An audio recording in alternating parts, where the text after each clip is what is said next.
አንድ አባት ከሞት አፋፍ ላይ ሆኖ ልጁን እንዲህ ሲል ተናገረው። ይህ የእጅ ሰዓት አባቴ የሰጠኝ ነው።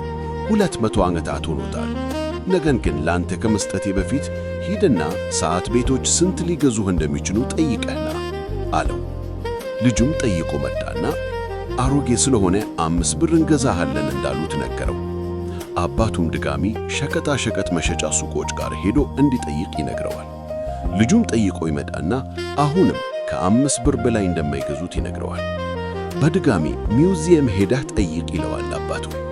ልጁም ጠይቆ ከመጣ በኋላ 1 ሚሊዮን ብር እንደሚገዙ ይነገሩኛል። አባቱም እንድታውቅ የፈለግኩት ያንተንም ትክክለኛ ዋጋ ቦታ የሚሰጥህ ትክክለኛ ቦታ ላይ እንድትገኝ እንጂ የተሳሳተ ቦታ ላይ ሄደህ ሲሳካልህ ሲቀር ተስፋ እንድትቆርጥ አልፈልግም።